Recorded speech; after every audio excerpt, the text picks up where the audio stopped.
Guys, I'm bringing the party to you. Snakes. Why did it have to be snakes? You big dummy. Oh, great Odin's raven. Say hello to my little friend. I stepped in a ditch last night, man. I almost pulled my balls off, man. You take drugs, Danny? Every day. Good. What's the problem? Yeah, Daisy. Giggity, giggity, giggity, giggity. Oh, no bunch of beer well without. I'm the doctor.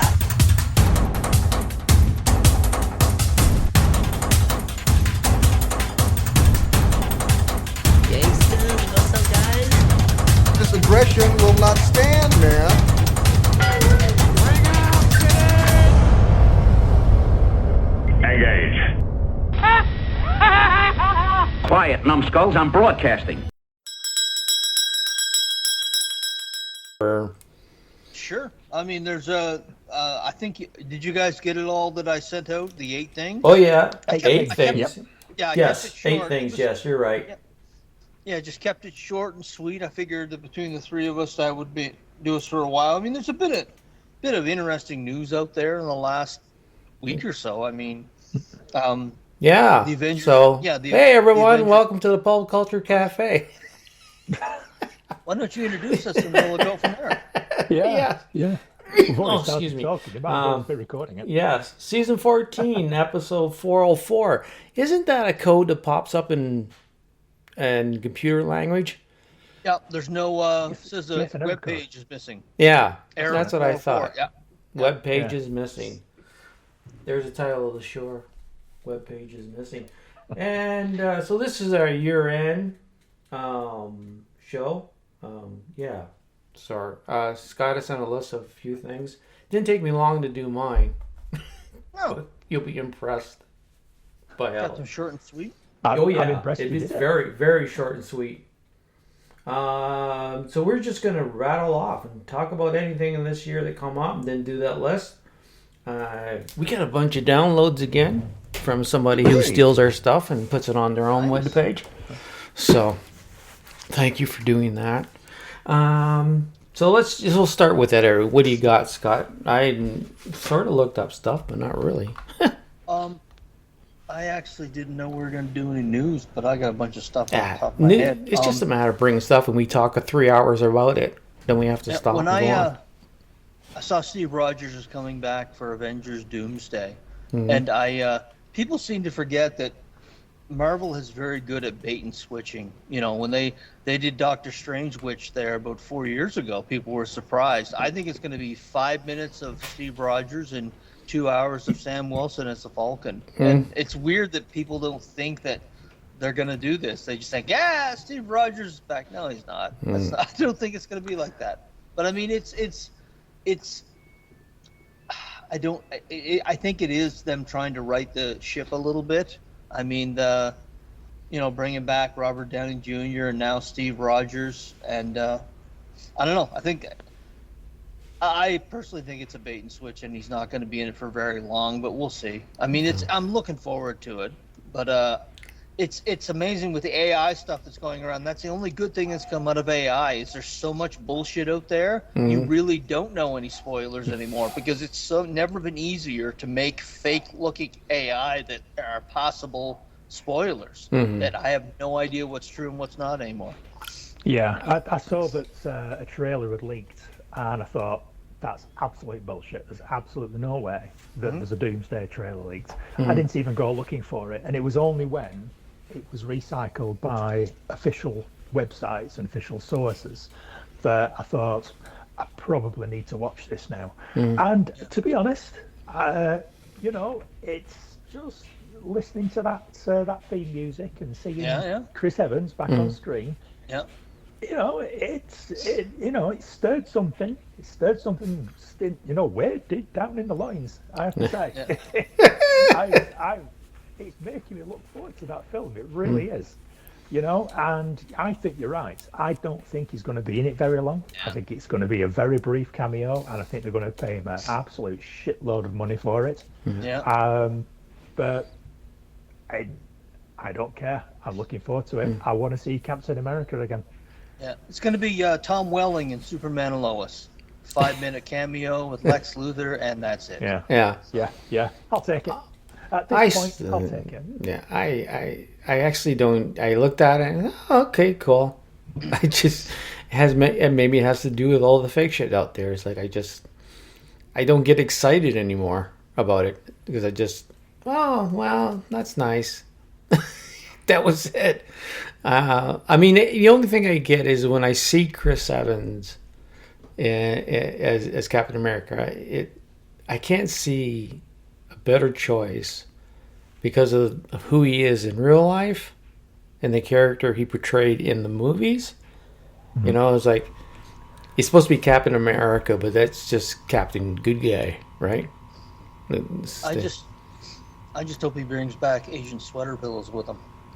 Well, she was in the preview. Was she? Yeah. I never even noticed. I was watching it, glancing at it. I remember. Oh yeah, she was first. Yeah. But anyway, I'm glad she's back. She's tremendous. Oh, but it's a bait and switch. You just said you get excited and you get to see. Tremendous. Oh, we get to see those big tits again. Oh, they're not there. Sweater pillows. Yes. No, I mean, that's about what I can say about it. I just don't get excited about too much the stuff anymore. I think it's because, well, we'll talk about it later, but I'll go on. Speaking about AI and fake trailers, though, you see that YouTube shut down a couple of sites because that's all they were doing. Yeah. They're making fake trailers, and they cut it down because the short thing, the guy didn't know why. You know, and it says, well, you're screwing everything up. People start to think these are real trailers, and you know, you're making money off of other content from other sources. And he says, I was just doing it creative, you know, being creative. Then you shouldn't be making any money off of it. But when you start making people believe over the studio's believability, they're going to shut you down. Yeah. I mean, it's just like when you're doing a cosplay, a goofy cosplay or something that's obvious, they don't care. It's an homage. But when you can literally fool the public and those AI trailers, they're there, they're going to shut it down. They're going to absolutely shut it down. So. Yeah. And then what else I saw? There's a studio in Japan that if you want a job in their animation department, you have to draw in front of them. They want to see that you can actually do this, that you didn't do it through the AI.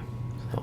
You'd think that'd be sort of part and parcel of any job interview for any artist position, though, wouldn't you? Mm-hmm. Draw something. You know, it's like you're going for a job as an accountant. They're probably going to test your math skills. You go for a job as an artist. They're going to test your art skills. Surely, that should really come as a surprise.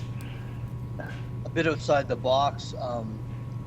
Schools are doing that now, which I think is also good. Mm-hmm. Show me what you can do. Yeah. No more faking it. So. You mentioned an accountant. I was just watching the Beverly Hillbillies, and really? I turn that on, that and Andy Griffith, when I just want to relax. And so it had Jethro doing math. 2 and a knot, 1 knot, 2 knots. You know, those knots by themselves don't do anything. I remember watching Beverly Hillbillies many years ago. That must have been culture shock, eh?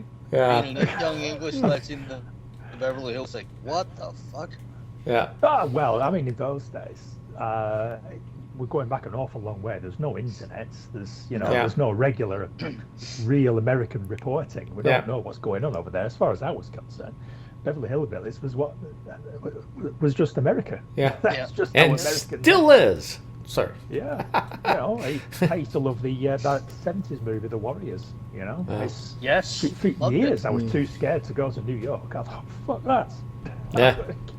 Well, that was New York in the 70s too. Oh well. Pretty old place. And I've got to mention this before I forget. On the internet, and there was a clip of Only Fools and Horses that came on. Yeah. It was the Batman and Robin one. Oh, that's Fuck, I love. You know, I was talking to Caroline about this the other day, and my red hot take is that I don't find Only Fools and Horses funny. I don't like it. Yeah. It's supposed to be sort of like peak British sitcom. Yeah, you know, an absolute classic. Yeah. I don't like it. I don't think it's funny. And I love that Batman and Robin episode. But I have to agree with you kind of in a way. I watched them all. Did I find them really, really funny all the time? No. They had their bits and moments and stuff in it, but like the Batman Robin one is classic. You know. Well, there's like the one where Del Boy falls through the bar when they leave the lid up. Have you seen that one? I probably have, but don't remember. So yeah, they're at a pub and he's talking to Trigger and he's leaning on the bar and he's talking to him, and then he stands up and he's doing something. The barman opens up the flap, walks out. Del goes to lean back on the bar, just falls over. That's pretty funny. That's the slapstick humor. Yeah, you know? yeah. And the other, it's just, the other one I always just popped up is the one where Trigger talking about his broom. Oh, it's the same broom. That is funny. Yeah, that is funny. That is hilarious. Yeah. Yeah, Trigger's been using the same broom for, I don't know, 13 years, something like that. Yeah. And he gets a medal off the council for not costing them any money. And then he says after he's got his medal, he's only had to change the head 4 times and the handle 6 times. But it's the same broom. Oh, that's funny. Anyway. Yeah. Let's move on. Yes. Like I said, it was just the... what else? Oh, have you guys watched any of the Stranger Things? The last ones? Yes. Yeah. I've watched the first 3 episodes of season 5. Oh. That's as far as I've got so far. Okay. Oh, shit. No. Well, have you been on the internet in the last 24 hours at all? Because you've probably heard a few spoilers. There's something going on around the Clash, which is kind of why I thought you might have dropped in the thing. You know. No, that was just London calling. That was just London's calling. Yeah. I will say about this season, it's kind of one of the. Season 4 was a masterpiece. It really was a masterpiece. Yeah. This season I found is good to very good, and part of that reason, like it's a variety of reasons. Part of the reason is the music selection. Mm-hmm. You know, the Clash, man. Tiffany, like Jesus, you know, some of the choices of music, I'm thinking, fuck, where did you go from Metallica and Kate Bush to fucking Tiffany? Like, what the hell? Anyway, that's Eddie isn't in this season. That's why. Yeah. Well, it's not. There's a variety of little things, and it's kind of there's something that I'm not. Don't stay off the internet before you watch the next ones because you'll hear it. I mean, it's How can I word this without giving anything away? The pacing, you know, they put something in a place that they probably should not have put it, and they just amplified something that really didn't need amplification, and you know, it was just it. For the pacing of the story, it kind of made no sense because it was a crucial point that was like, wait a minute. Okay. Anyway, you'll see what I'm talking about. I don't want to spoil it. John knows. Have you seen it, John? I've seen it, but you know what? I have no idea what you're talking about. Well, I can't give away too much. Because I'm brain dead when I watch TV now. Yeah. It's honestly, and I will say this, Paul, watch it quickly because it's one of those things that unfortunately, when a plot point takes over a season, when I don't think the creators wanted it to take over the season, and I don't know, you can only be on a soapbox for so long before. If you're talking about it, that's how much it was just normal to me. Like it didn't like I wasn't. It was just the timing of it leading into the finale. No, that didn't bother me a bit. Well, it wasn't bothered. It just didn't make sense for that plot point to be in that place in the story at that time. Okay, maybe for you it did, not for me. Not for me. Because Oh, I wish I'd watched it. I could join in the conversation. No, I was it's going fine. to watch it last night, but I watched the last 2 episodes of Welcome to Derry instead. Yeah, because I've seen a Haven't heard lot that. worse than that. A lot fucking worse. It was just the timing of it. It wasn't so much a scene, it was where they placed it within the story that was a bit of a head scratcher. So anyway, you'll see it, Paul. I don't want to give too much away. But Makes Derry- perfect sense to me, Paul. He's fucking nuts. Makes perfect sense to me now. Once I start to think about it. Yeah. I've heard about Derry, and it's One of I us heard is it's Siegel, very- and one of us is Robert E. Was it that? What was that? 2 guys back in the 70s and 80s. Disco Neighbor. Yeah. Hey, one of us is one of those, and the other one's the other. Oh, yeah. Okay. I think you're full of shit. John versus the internet. I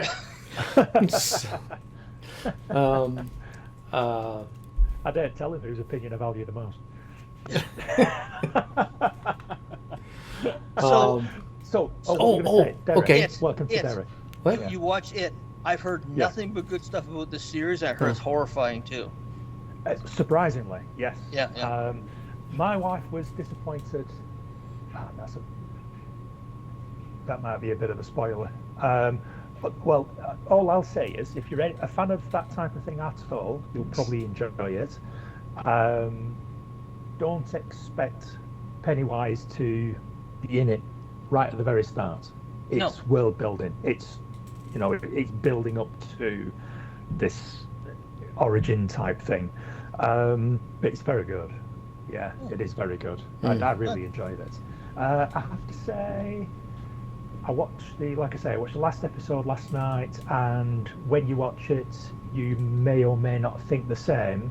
Can't help but feel they ran out of money. I think they might have run out of money for the finale. CGI kind of wonky. There's an awful lot of fog. Okay, Awful lot of fog. There's very little going on other than probably people on a soundstage and a fog machine. Oh wow, It's a lot of fog. Wow, There's okay. nothing going on but fog. Wow. For a large part of the final episode. But despite that, it's very good, and I would recommend it. I really liked it. Did it feel like a Jaws water fog, where it's like they were just trying to be mysterious, or it was, we've run out of money, let's make it as foggy as possible so no one will notice that it's not that good of a quality? I honestly think that it was a budget thing.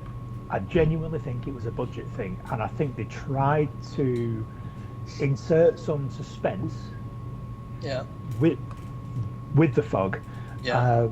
But ultimately, I really don't think it was necessary. I don't think you needed that fog. You didn't need that amount of fog.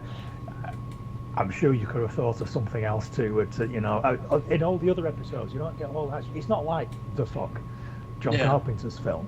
It's Pennywise doesn't only come when there's fog. It was just literally that last episode. Everything was just blanked out with fog. It's like, why? Because I think they've used up all the budget everywhere else. Wow. To be honest, but it didn't spoil the show. It didn't spoil the show. That was my only thing, because everything else, you can tell they spent a lot of money on it, because all the set dressing, the costumes, everything. When's it based? The early 60s, about 1962, I think, something like that. And it looks great. Everyone's done up. The houses, the cars, shops, everything, they've spent money on it. And I think they got to the last bit, and it's sort of like, right, we don't need the cars, we don't need the costumes, we don't need anything. We're just going to have fog, and that's it. So, yeah, so that's the only thing. But aside from that, yeah, definitely watch it. How many parts was that? 6? 8. 8? Yeah, It's weird. 8. I've noticed a lot of series are like, we're not even doing 10 anymore. I mean, before it was rounded out of 10. Now you're like 6, 8, 7. I just watched a show called Pluribus. It was 9 episodes, which was just there's no more. And now you got to wait 3 years for season 2. Yeah, because it's Apple. Yeah. Yeah, and actually there was a conversation on X about that the other day, that these studios used to bang out 22 episodes a year, and now they're just struggling to get 8 or 9 out. There's very much an art over, and some of them are just like they've got a couple of other projects on the go, and like, no, I'll get to it when I get to it type thing. It's a different vibe in the industry because of that. I've been waiting for Solo, the one with the. I don't think we're going to see that. Huh? No. Han Solo? No, not Han Solo. The Silo. Silo. Oh, Silo. Silo. Yeah, sorry, I said that wrong. Yeah, that's why you're confused. Silo is, I just read a thing on, well, don't expect it next year. Oh, for fuck's sakes. No. That's UK actors, unfortunately. A lot of the UK folks have stuff going on both sides of the pond, and they kind of get to it when they're going to get to it. And that was brought up, that why does it take so damn long between seasons? Yeah, it's because there's too much content. It's because everybody has a platform, and everybody has to fill that platform with as much content as possible because they think volume is better than quality. Yes. Yeah. And that's the problem. And so we're waiting 3 years for, say, the next season of Silo to come out.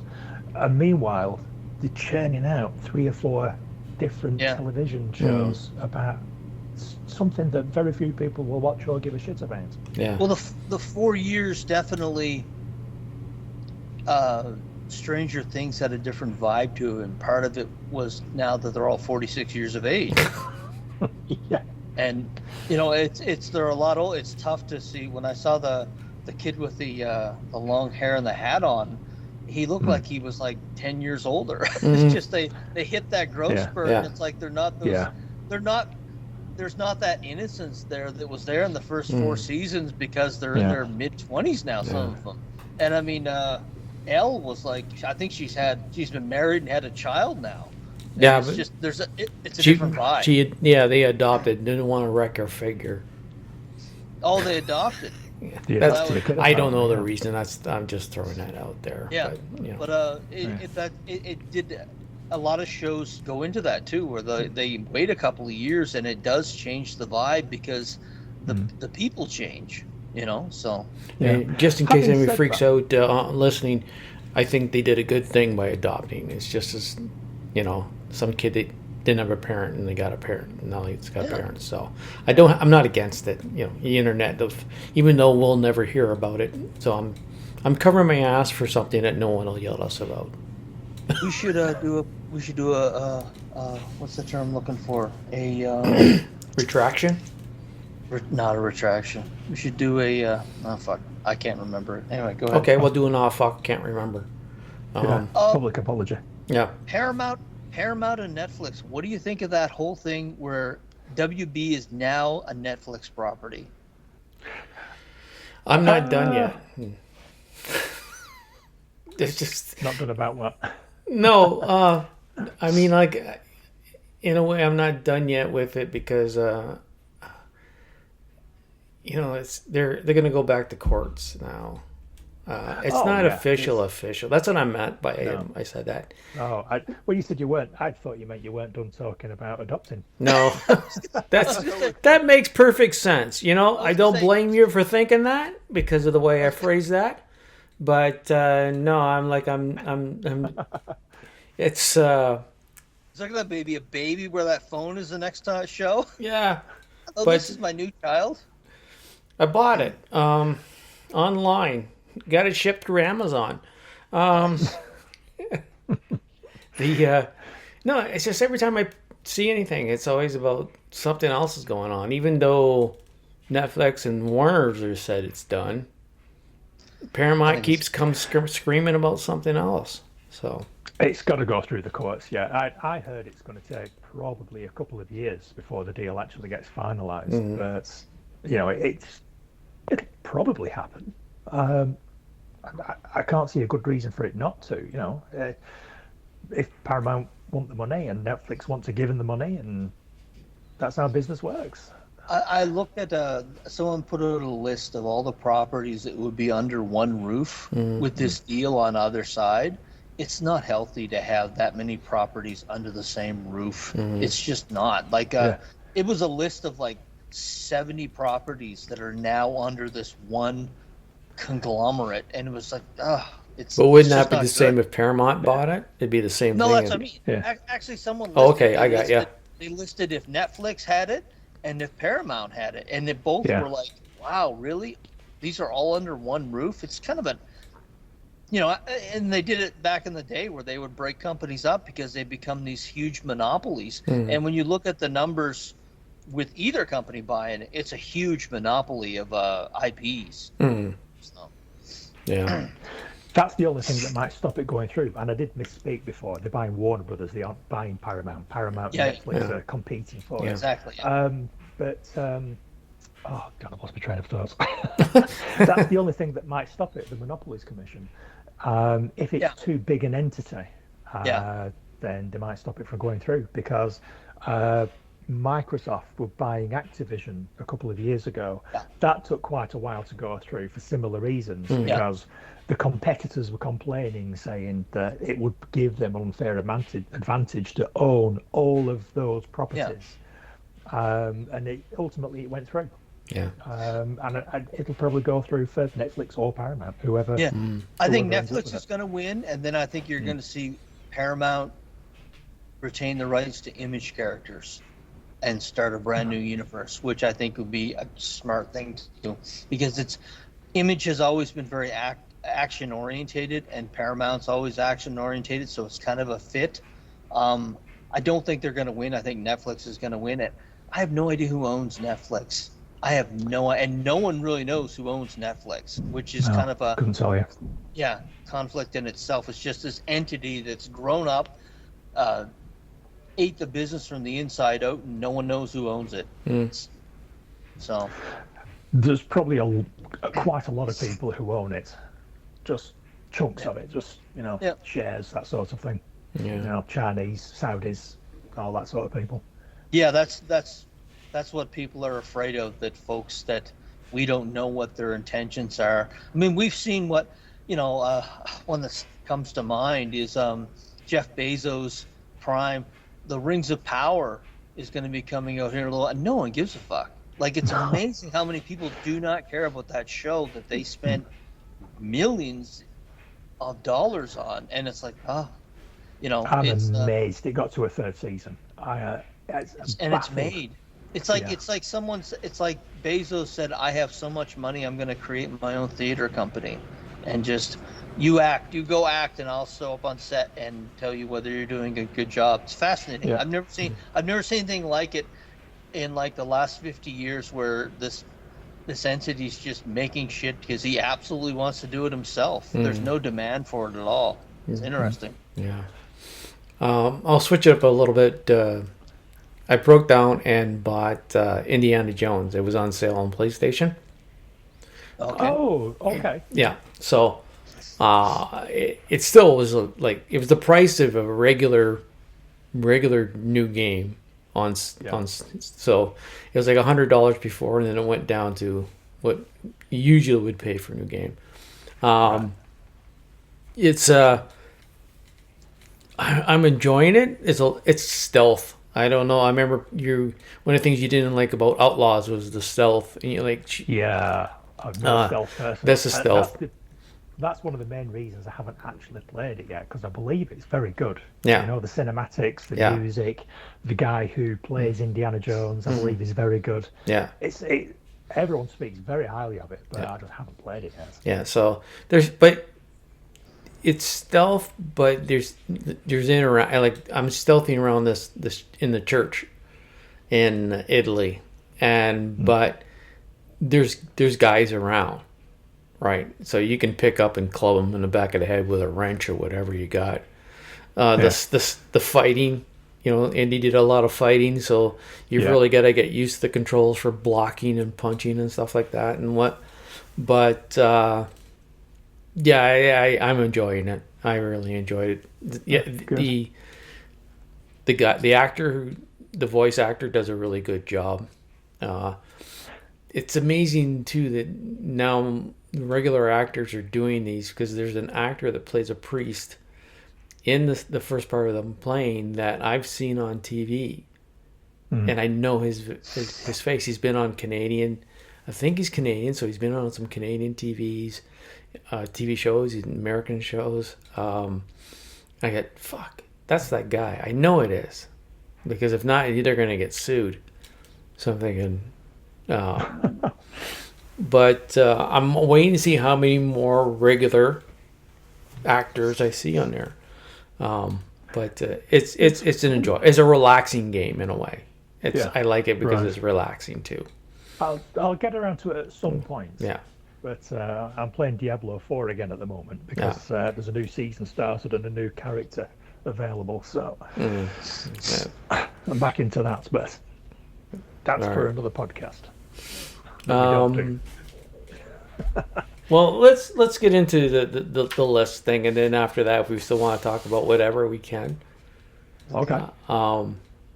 You know, I hope you guys got a good list, because I definitely don't. I honestly don't. I'm happy with mine. I'm happy with my list. Yeah. It actually, there's 3 of them I didn't even answer because I didn't pay. Really? Yeah. I have no idea. I think I've said this a couple times to you guys before. My viewing habits have really changed in the last few years. So I'll let you guys start. You guys start with number 1, and all right. Okay. Best Do you want to lead performance. up? Okay. Best performance. Have either of you watched Pluribus? Yep. Not yet. I watched it. I thought, and I felt badly because it's probably the second to last thing I've watched, and I thought her acting, Rhea Seehorn, was just tremendous. I mean, she did a really good job with it. It was like, and the same creator, Vince Gilligan, who did Breaking Bad, where you can just have a simple scene, and what he's able to bring out of his actors, what he did with Bryan Cranston, is just amazing. And her performance in that show, it carried the show, and it was so well done. Well, she was in Better Call Saul, which is also by Vince Gilligan, and she was excellent in that. Yes. She was excellent. So if you've not seen that, I can highly recommend it. I have. I had seen her acting before. I think she was actually better than this, to be quite honest. Wow. Okay. Yeah. So that was my best performance of the year, was her. And I think she'll actually get nominated for an Emmy for it, to be quite honest. Okay. Paul? For best performance, I nearly went with John Cena for Peacemaker, because he impresses me with just how good a job he does at the acting and the emotion and what have you. But that probably isn't quite good enough to be best performance. That's just an honourable mention, because he does a really good job, and it's impressive how good he is as a television actor. No, best performance. We actually spoke about this last time I was on. It's the Roddy character from Slow Horses in the later season. I mentioned the last time we spoke that he just dials it up to 12 on the arsehole scale, because he does such a good job of playing this just obnoxious, unlikable, gobshite. Absolute 100% prick. It's such a good job of it. And I said at the time, either he's that much of a dickhead in real life that it just carries forward, or he's doing a really, really good job. And I don't know the answer to that, but the actor's name's Christopher Chung, and his performance in the later season of Slow Horses wins it for me this year. I loved it. It's such an unlikable character, but the performance was outstanding. Which I just started watching Slow Horses. Yeah. And I'm enjoying it, but I have to I can't watch it like 2 episodes and then I have to move on, because sometimes it's a little just. Well, which one is Rodney? I don't remember, because I've only started Yeah, Roddy. He's the young lad who lives in the basement and does all the computer work, does all the Oh, CCTV okay. work. Yeah, he is a dick. Really Yeah. obnoxious. Yeah. Yeah, he is a dick. Yeah, later season, it really dials that up. It's like, holy shit, what a knob. Yeah. Yeah, he is. He is quite the arrogant little fuck. I will admit with that. Absolutely. Yeah. Yeah, Yeah. absolutely. Yeah, yeah. So- So, 100% unlikable, but the performance is fantastic. Yeah. It's very, very good. Well, Okay. Go ahead. no, you finish because mine will be quick. Oh shit! Yeah. Okay. I was actually ready. I was going to move on. I don't. Excuse me. I don't know what 3 you didn't do, so I wouldn't. Yeah. No. wasn't sure Well, what that no. was in or not. I'm doing the. I'll even explain the ones that I didn't do. So for me, when it comes to best performance, it's something that as soon as it just pops in your head. It's rememberable, right? Oh yeah, that was really fucking good. So that's the way I do my list. If I'm looking at best of or worst or whatever, it's something that's got to pop into my head right away. Nothing. Nothing popped into my head for best performance. Nothing that made me stand out and say, "Fuck, that was great." I tried to think and I tried to think and I tried to think, and I think, well, I could do what I just saw, but that doesn't do best performance for the year. So I couldn't pick anything. I just couldn't. Nothing just stuck out to me. I think of all the movies you and I saw, Invisible Girl and Fantastic Four was just yeah. Well, you're talking TV and movies, right? Basically. Yeah. And Movies, the fuck, movies nope. you saw, nothing stood out for me. Nothing. Not a thing. That's it. Done. Paul, you can start number 2. Okay. I'm gonna. I'd say best actor. I thought we were gonna be best. I've got list best surprise. Oh, I was just jumping around. Yeah, sure. Don't Best fucking surprise. jump around. God damn you. I don't mind. jumping No. around. I'm gonna Best surprise. best surprise. surprise. Paul, what's your biggest surprise? Well, I'm picking up the slack that John's leaving because I've got an honourable mention and I've got an actual choice again. Okay. Best surprise. Have you heard of the Mighty Nine that started showing on Amazon Prime? Oh, I've heard of it. I haven't watched it though. I knew nothing at all. I immediately disliked this because it started getting a lot of sort of advertisement and a lot of pushing from Amazon. Like, Yeah. it's the Mighty Nine. Mighty Nine started showing. I thought, who the fuck are the Mighty Nine? And why should I give a shit? Yeah. Because it looked like one of 1,000 other sort of Dungeons and Dragons type animated series. And so I thought, okay, I don't know anything about it. Let's have a look. I had a look at the cast list. There are some big names in this cast list. Big names. Yeah. And I started watching it, and it's really good. It's, by definition, it really took me by surprise. I did not expect it to be this good. I think there's, again, 8 or 10 episodes. And it's like watching a Dungeons and Dragons game because you've got a group, each one of them is a different type of character. You know, you've got like a magician, you've got someone who's good at hand-to-hand fighting, you've got like a thief or a rogue or whatever. And it just kind of works, you know. It's full of swearing and violence. It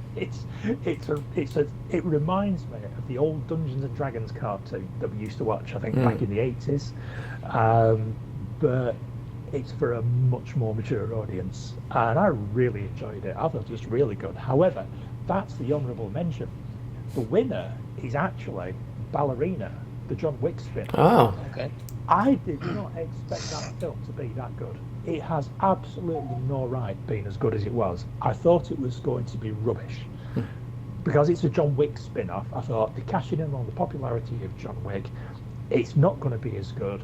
There's not going to be as much action. The choreography isn't going to be as good. The film isn't going to be as good. And I was wrong on every single count. It was very, very good indeed. That was more of a surprise. I didn't know anything about 99 at all. But Ballerina I expected to be shit, and it was not. It was very good. So Ballerina wins it. But okay. I do recommend you try the 99. It's very good. Okay.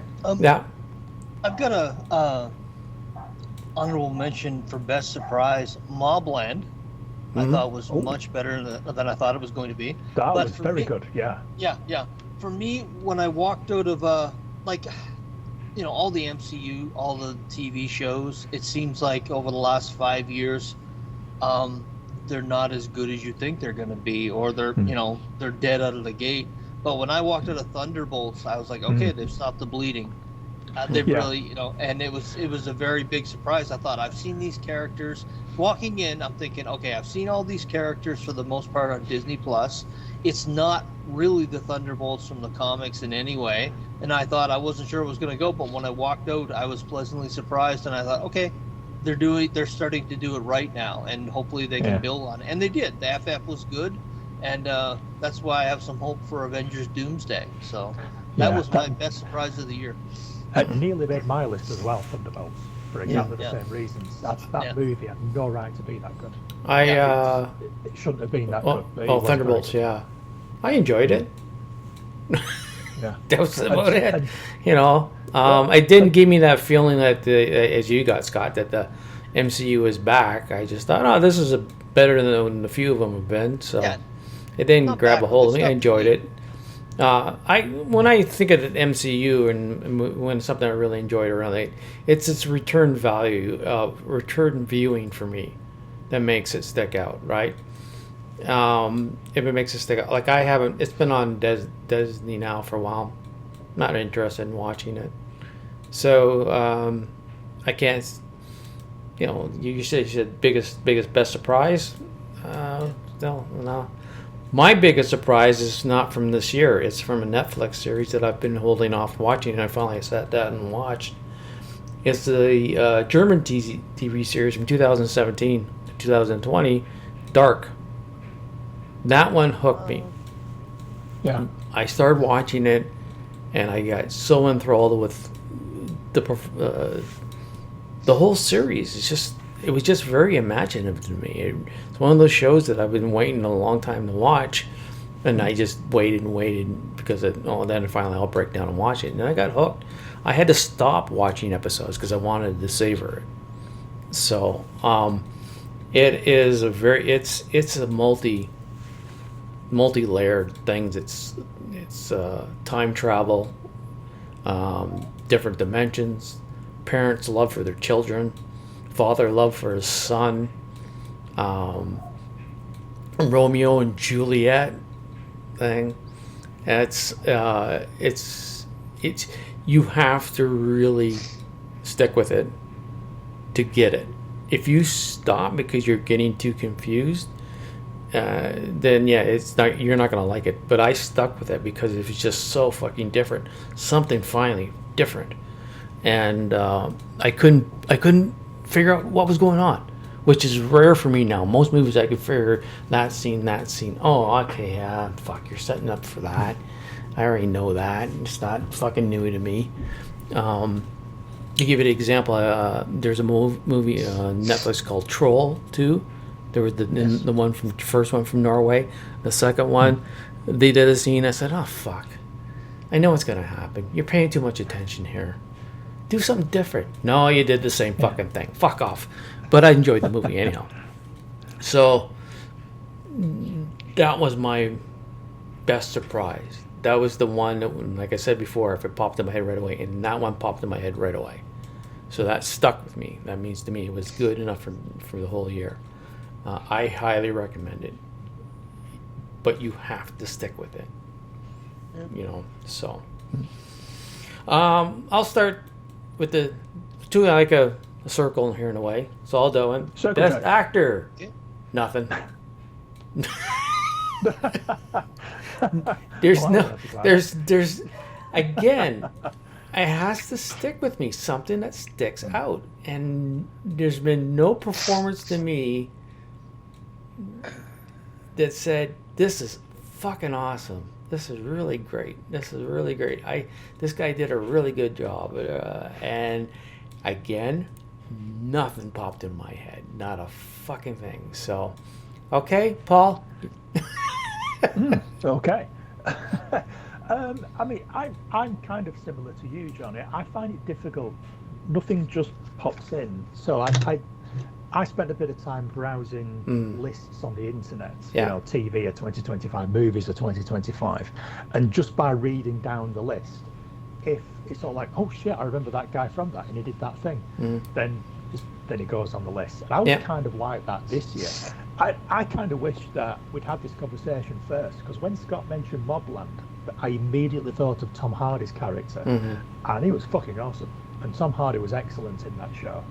And it almost makes me want to switch my best actor. But I've got Aaron Taylor Johnson down. I've watched a couple of his things recently. I'm not going to mention Craven. Is this for Craven? No. But I was watching Bullet Train a few weeks ago, and he is really good in Bullet Train. He's excellent. His performance in that, it's funny, it's dangerous, it's so good. But I liked him in when he was in 28 Years Later. He's just such a natural actor. He's just when you're watching him, it's not like but nothing pops. There isn't a particular moment. It's not like, holy shit, he did that really cool thing when that thing happened and he said this and it was really cool and funny. He's just such a good actor because he's whatever he's in, he just does the job. He is whatever you want him to be. He does a good job. He's kind of flawless in that respect. And I was just impressed. I just seeing 28 Years Later and seeing Bullet Train, I thought, this lad's a good actor, He's been in a couple of stinkers. He's been in some pop culture stuff, but give him his due. When he has to, he's a good actor. Yeah. So Aaron Taylor Johnson this year, good for you. If they can give him best actor, best actor. I believe it's Gary Oldman was the choice that I made because of his wonderful work on Slow Horses. Honorable mention to Pierce Bronson. Paul and I had a lovely conversation, and we'll leave it at that. Okay. I assumed it was for Mobland when you were talking about Pierce Bronson. Pierce Bronson. Pierce Bronson for Mobland. I was very surprised that he. I'd seen him in serious roles before, but not as a mobster. Like he's a very gritty actor when he needs to be, and I had not seen that side of him. So that was kind of an honorable mention. But Gary Oldman, his farting is tremendous, and it brings something to every scene he's in. And I'm very happy. The scene was it this season, the scene where he's in the car and he lets one go, and he says, "Oh Christ, that may go right into the groundwater." It was hilarious. He hands him the cigarette. He said, "You want to keep that in here to get rid of the smell?" It was hilarious. It was hilarious. It was like a minute long, and I was just like, "That's perfect. It's perfect." It was a perfect scene. Gary Oldman, and literally, it was just him farting and reacting to his own fart. It's great. Best actor 2025. Best actor, best actor. Okay, that's I think I started off with I had none, right? Yeah. Okay. Well, let's say all right. So let's. I'll go with best actress. Nothing again. Nothing stepped into my. Nothing popped into my head when I sat there, and I thought, because I sat here and I was thinking and nothing came into my head. So I'm done. Go ahead. Whoever wants to go next. Rhea Seehorn for Best Actress because she won Best Performance, and it really wouldn't make sense if she didn't win the Best Actress. I mean, it was a really come on, be like the Oscars and don't make sense. Yeah, they do. They'll give that to one person and then give a different award to a different person. Yeah. But yeah, Rhea Seehorn, and I already kind of mentioned that she really she acted alone a lot this season in Pluralist. And when you're able to do that, and again, as I said, Bryan Cranston did the same thing in Breaking Bad. When you're able to carry a show by yourself like that, kudos to her. I can't think of anyone else for acting. I know a lot of people were thinking when Superman came out, The actress who played Lois Lane in that 12-minute conversation that her and Superman. When the movie came out, I thought, ooh, people were saying, oh, this is going to be just. It didn't.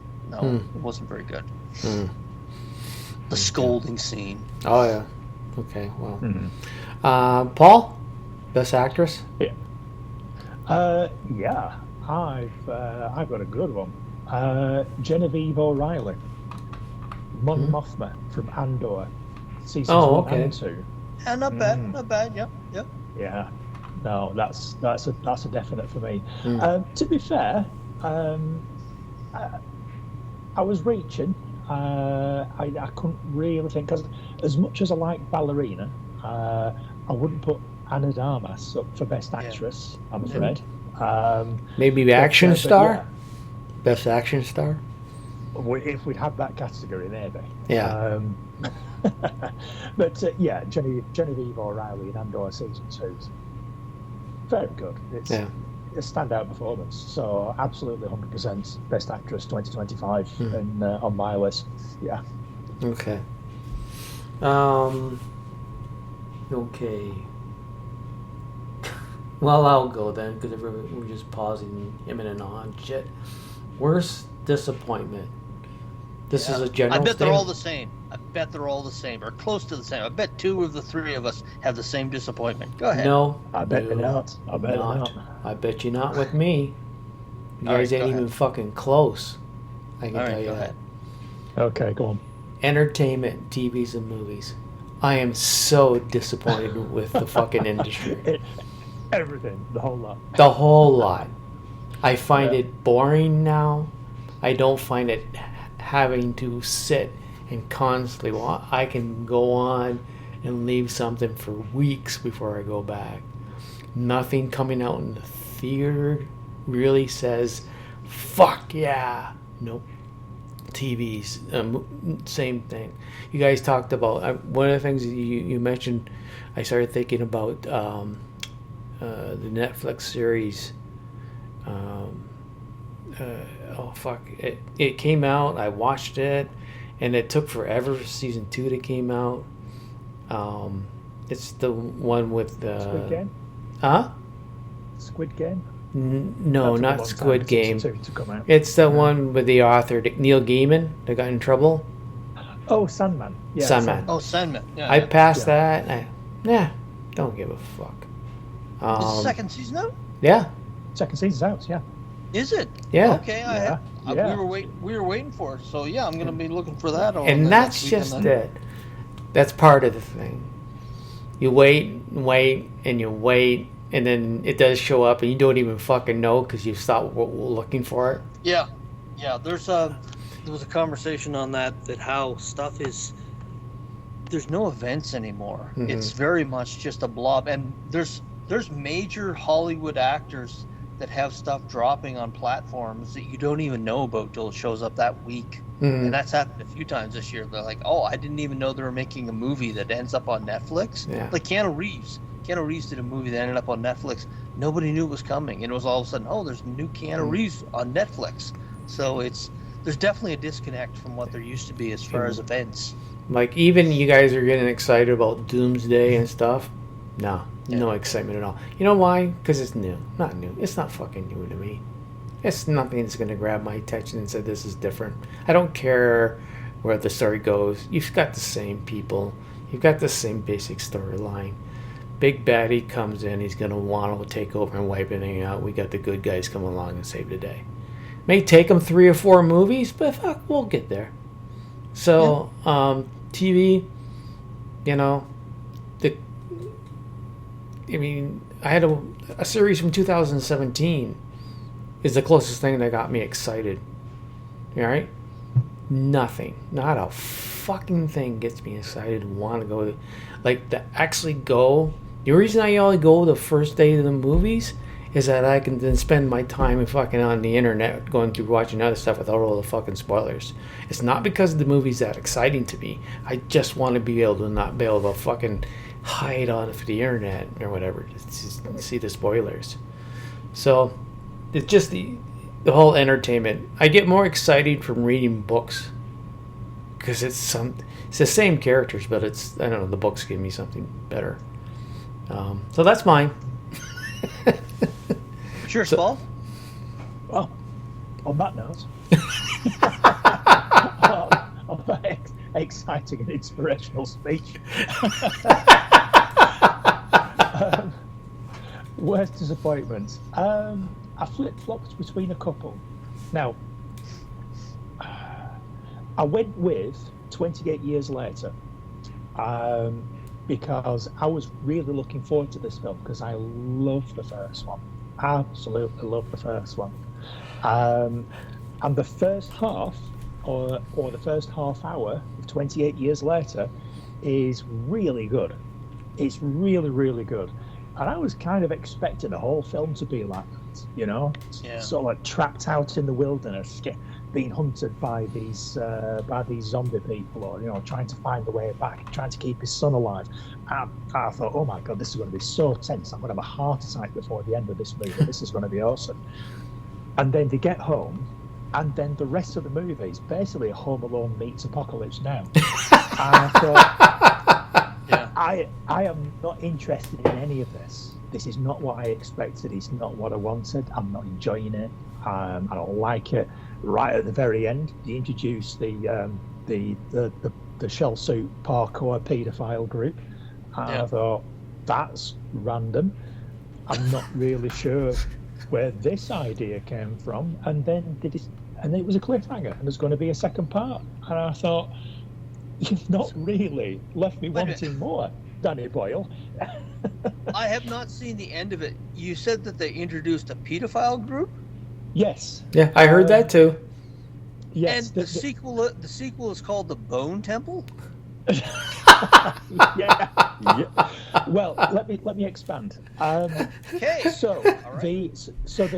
This group that are introduced right at the very end, they bear a striking resemblance to a very famous paedophile, a British sort of 70s and 80s celebrity. I know who you're talking about. I watched that doc about him. Yeah. Yeah, Jimmy Savile. Yes. Basically. Jimmy Savile, yeah. He Jimmy was knighted Savile. and everything.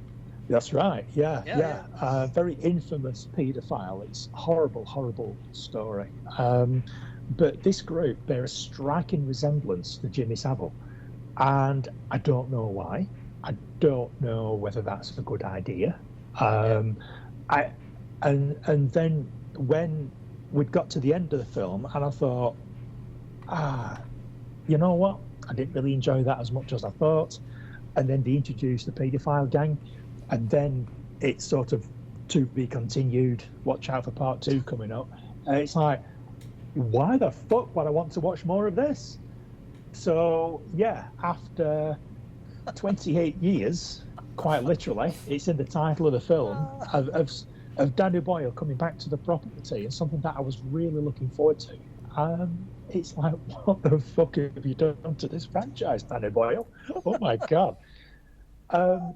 So yeah, that's my biggest disappointment. I was expecting so much more. I mean, I've seen some stuff that I didn't, maybe didn't really enjoy or maybe didn't really like, but I don't think there was anything I was looking forward to as much as 28 Years Later that really kicked me in the balls. So that's this year's winner. The messaging is horrible, like pedophiles are the Energizer bunnies of British society. They just keep going and going. It's just the gift that keeps on giving. Yeah. That's a very bizarre. Yeah. It's a very bizarre writing and story arc. Very strange. Very strange. There's no coat of arms or lions or fighting British spirit. No. It's just okay. I think it's always going to be too soon to reference Jimmy Savile. Yeah. I don't know what he was thinking. I don't know whether some studio head or producer or someone said, "Hang on a minute, Danny Boyle. Yeah. Can we discuss this over a pint somewhere before we commit anything to film?" This was discussed online, where they're taking villains and they're trying to, and maybe they'll go in this route, which is insane if they even try. Like there have been talk with Stranger Things where they were going to try and turned Vecna into a hero of some type by the end of the series. And I was like, you guys are out of your fucking mind if you go down that route. And same with this, within this society, they'll find in the next movie, they'll have this one hero. And it'll be insane if they go down that road, where the Savos guy's like, you know what? I feel bad. Are we the baddies? Yeah. It's such a strange choice. I don't get it. I don't get it. Oh, man. So, go on, what's yours? I saw the Bone Collector, and I was sorry. I saw the Bone Temple was the title of the next one. That makes a lot more sense now. My biggest disappointment, and I'm sure it probably made your guys' honorable mention, Strange New Worlds. Every episode, I was like, okay, we're going. We're off. We're going to lead to the finale. And then I watched that final episode of the season, and I was thinking, oh my God, that was just something that never was. The anticipation that never was. And then you add, if you want a dishonorable mention, that abomination of a movie could be also tied into that universe. I mean, they had it on X. They had a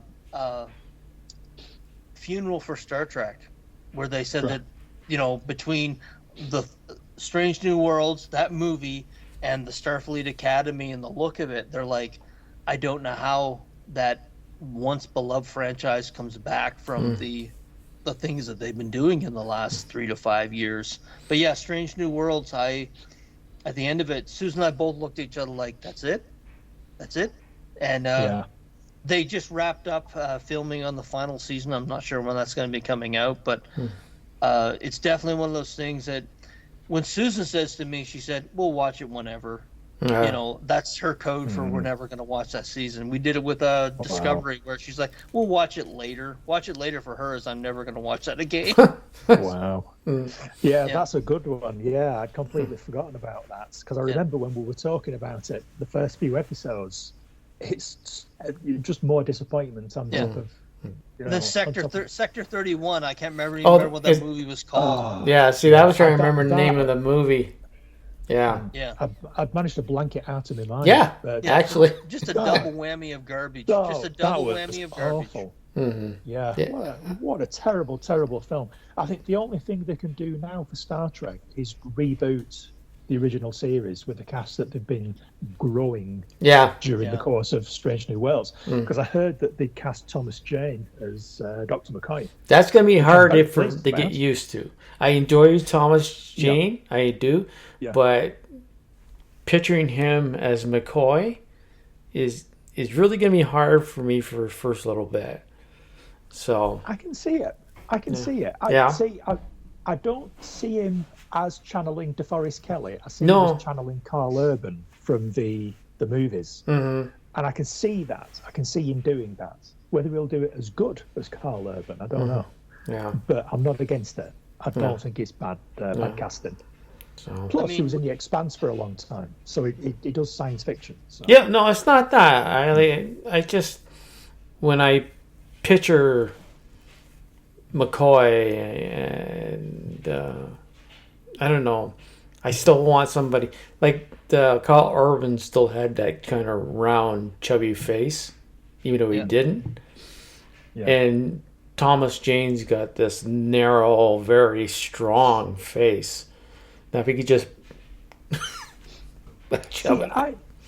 I've had to get over. I can't remember the name of the actor, but the guy who plays Captain Kirk in Strange New Worlds. Yeah. I mean, there was very, very little resemblance to William Shatner. So that was jarring. I had to get over that. So now it really doesn't matter who they cast. That's what I mean. It's just all about if you can channel the character. That's what I mean. It's just that perception I have to get over. Yeah. Yes. To enjoy his portrayal of the character. It's always a hurdle when they recast a very popular character. So I do get that. It's No, that's all. Yeah, that's all I mean. Yeah, that's all I mean is getting that hurdle. No, I agree with that. So yeah, absolutely, definitely. Well, good luck to him. Yeah, my second favorite Punisher. No, I like his Dread. No, sorry, where I was going thinking of Carl Urban. Oh, Sorry, I was talking about Thomas Jane. Thomas Jane. You're talking about Thomas Jane. I don't remember the actual scene, but in the Predator movie, the one on Earth and the big predator coming to get the little predator, there's a scene with Thomas Jane in there. He comes into the van or bus or something, and someone scares him. His reaction, fucking, I just laughed my head off. It was so good. Does he play the character with Tourette's in that film?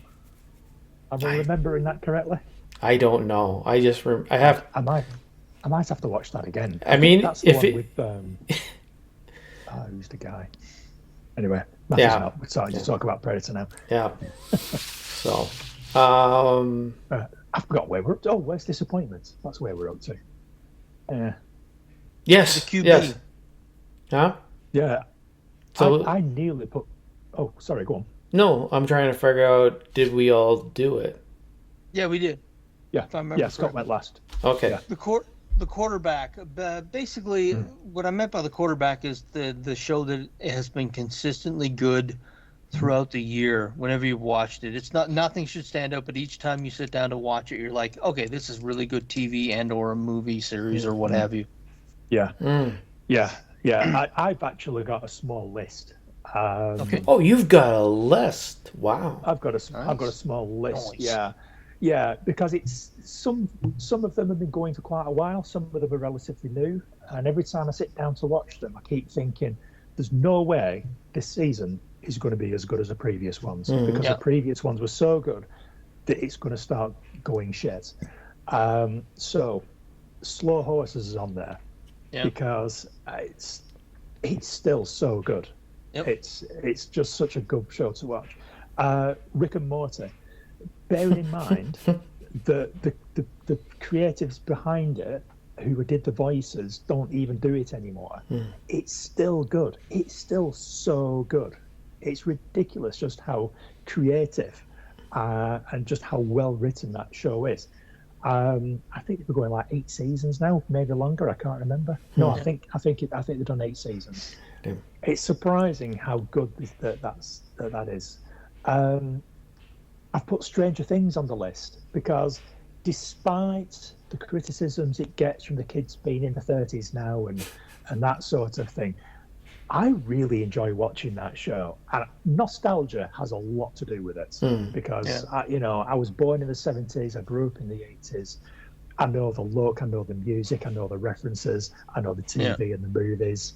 Everyone's riding around on bikes, they've got the pudding bowl haircuts. And that's just my childhood, Yeah. And I just get a warm glow when I'm watching that show. And it's still good. It's still good. As far as I'm concerned, it's still telling a good story. I'm still invested. It's a generational show. Yeah, I still enjoy seeing those characters bouncing off each other. I still enjoy it. It's still good. Last one on the list, Fallout Season 2 just started. And it's very good. It's very, very good. Now, bear in mind, I'm a big fan of the Fallout video games. So it really pleases me that they're doing such an excellent job with the TV show. So the first season was excellent, and it was so good. It's like, can they maintain that quality? And yes, they can. It's still got all the video game references. The performances are very, very good. Everything about it. So those are mine. I couldn't just land on one. That's just a small list. A small point. Sue and I were talking about this the other day, actually, that it seems like every 20 years you had Star Wars. It was 1977, kind of a 1983, that 6-year period. Then you had Lord of the Rings, which was 99 to 2003. And now I think Stranger Things is this generation's epic story, and it seems like every 20 years there's this epic series that's generational that comes around, and that's what I think it is. It's on that level with those 2 other properties. So well, absolutely. Star Wars is science fiction, so that's never going to age. That's Lord of the Rings, it's high fantasy, it's dwarves and elves, and that's never going to age. And Stranger Things, it's been made in the last 5 or 6 years, but it's been set in the 80s. Exactly. It's always going to be 80s. It's never going to age, and people will watch that as an epic. I think you're right. Yes. Yeah. Five seasons worth, however many hours worth of TV, you could watch the whole thing.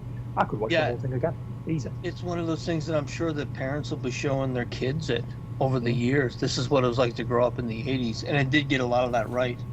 Yeah. QB's the Mayor. I don't think either one of you watch Mayor of Kingstown, do you? No, but I keep feeling like I should. I believe it's very good. Well, this season has Lenny James in it from The Walking Dead, and it has Lenny James and Edie Falco from Sopranos. So they have some very high quality, high caliber acting, but every season is getting better. It's just like Slow Horses, where each season they get better guest stars and the storylines get better. I would compare it, not as good, but pretty favorably to The Wire. If either of you watched that, it's within that prison system. It's not as good, but it's amazing to see Jeremy Renner in the shape that he is after going basically toe to toe with a fucking snowplow. It's amazing to see him walking, and when you're seeing him walking in scenes, you think, fuck, that guy had every bone in his body practically broken, and there he is, up walking around. He's not doing foot races or anything, but the fact that he's not even walking without a limp is just a feat of modern science. Just amazing. And there's a few. Landman also is just quality.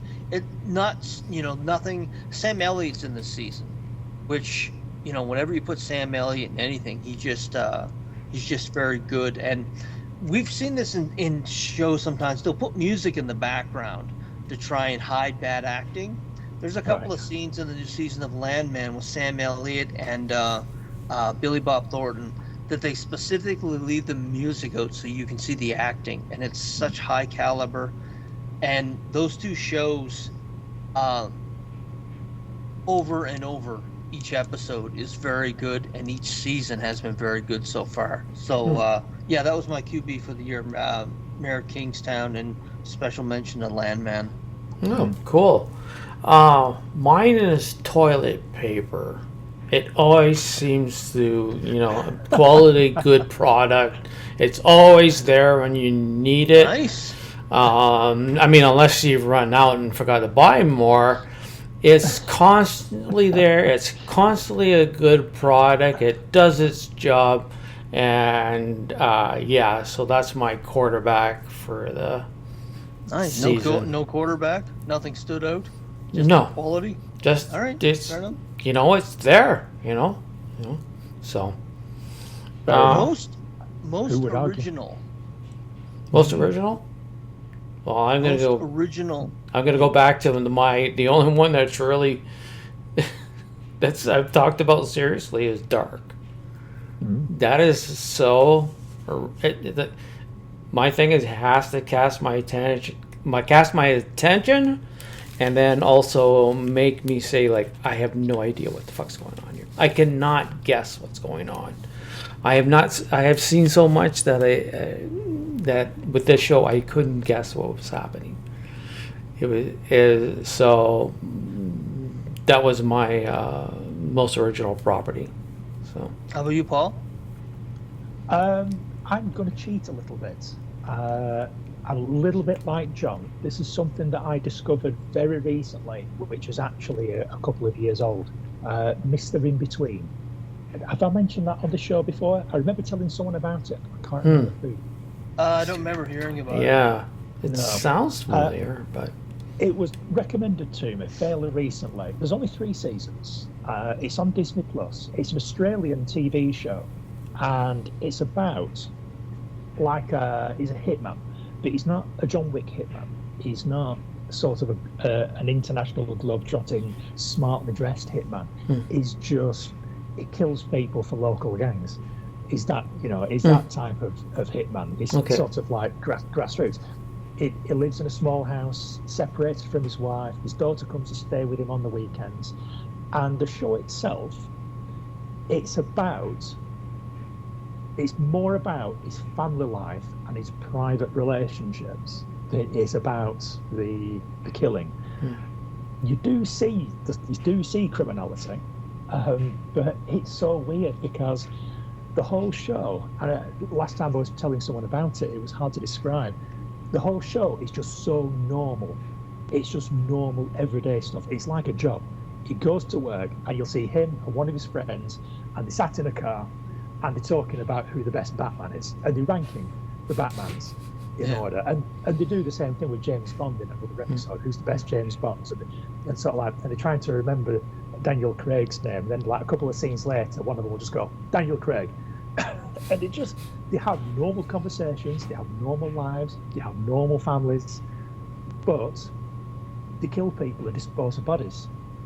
And it's so good.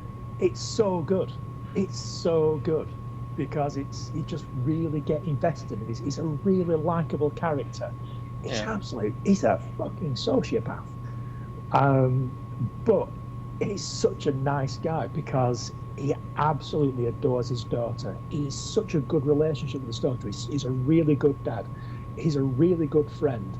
He looks after his brother who's got motor neurons disease, and he absolutely dotes on his brother.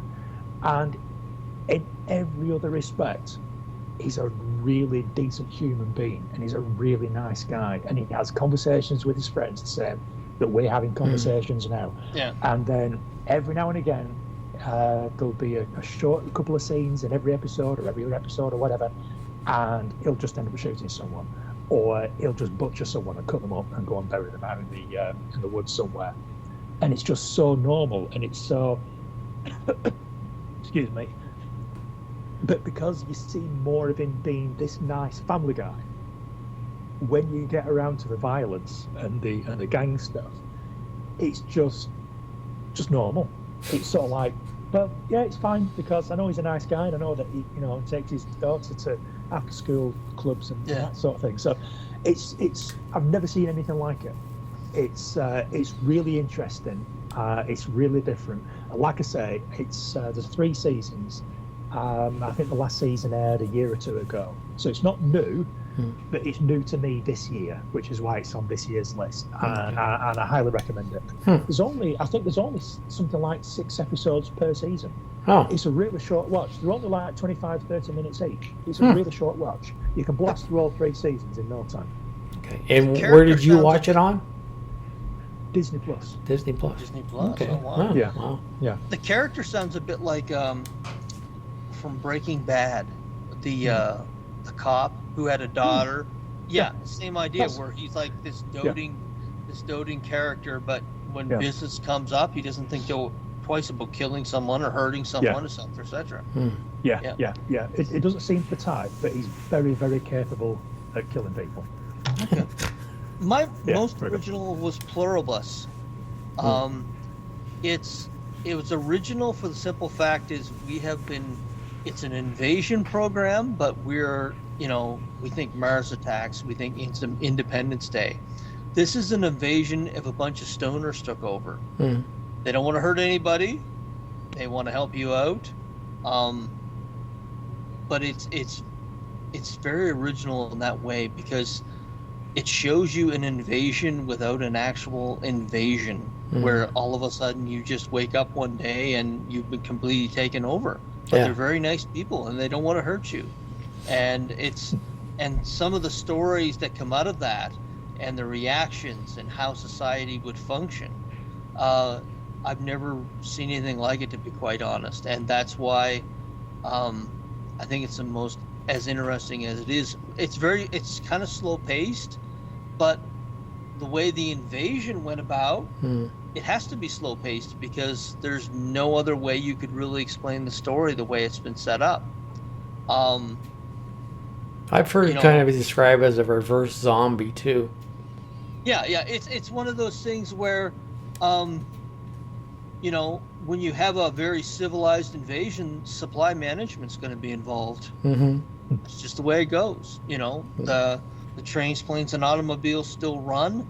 And for Paul, having not seen it, you really have no idea what I'm talking about. But when you watch it, you'll be like, "Oh, yeah, that makes perfect sense." It's it's interesting in that aspect. We just watched the finale last night, and it's, I don't know. I don't think I've even seen a show like it in the last 5 years. I'm kind of getting that impression from social media because everything I've seen about it from people on social media, they all think it's really good. Yeah. Everyone raves about it, but every single person who raves about it also says, I can't explain what this is about. It's so different. It's because the journey is so different that the things that happen along the way have to happen differently, so they're original in that aspect. You know, so I'm definitely going to watch this. Yeah, I've watched it all sounds too. like my sort of thing.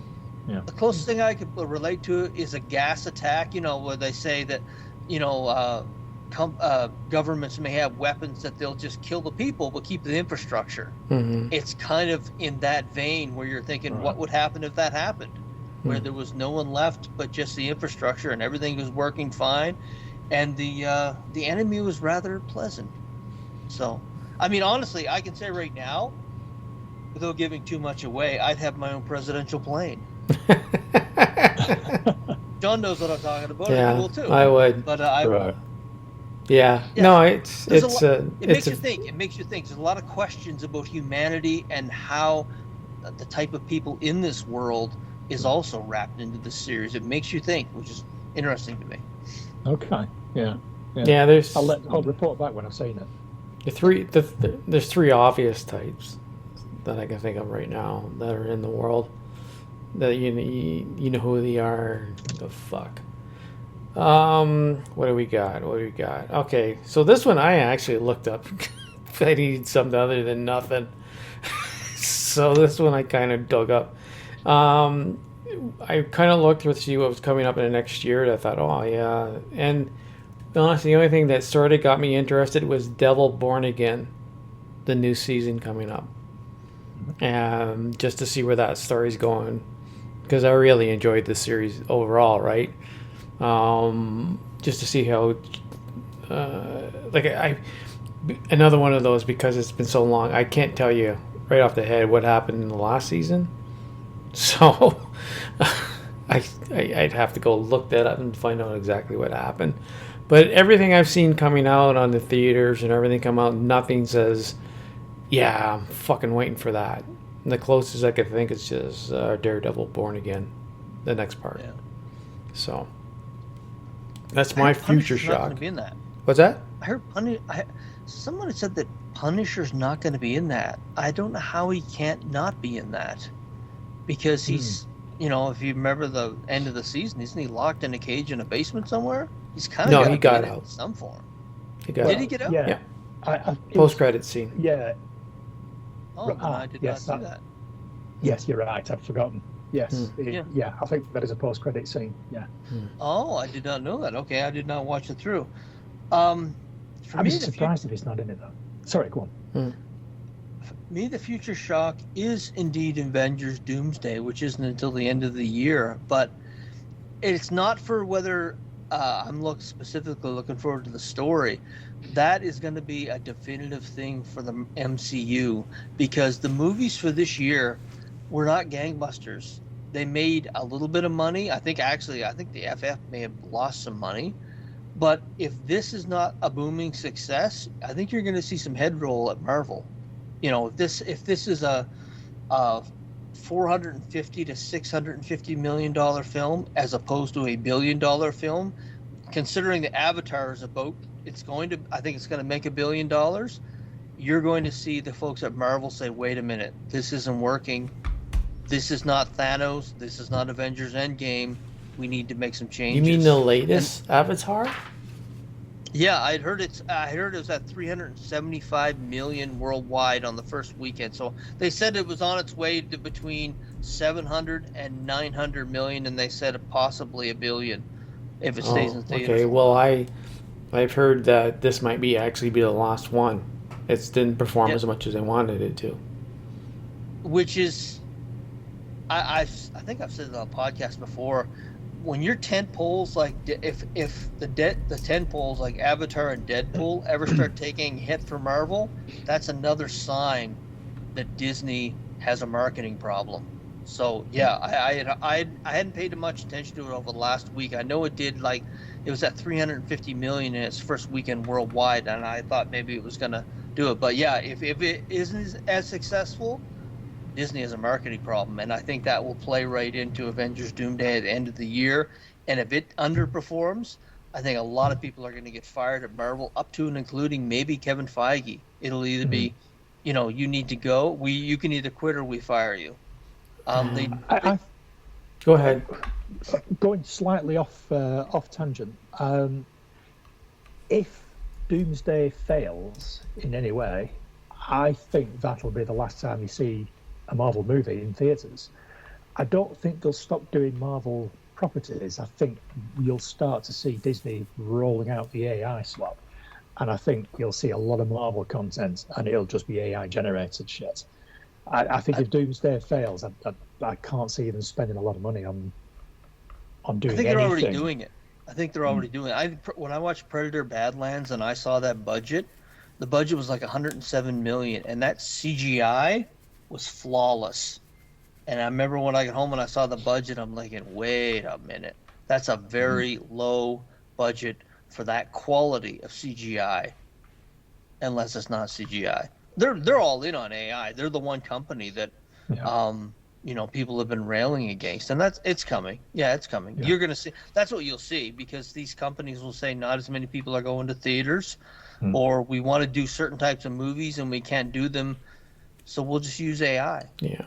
Just to give you an idea, the Avatar Fire and Ash worldwide is 544 million.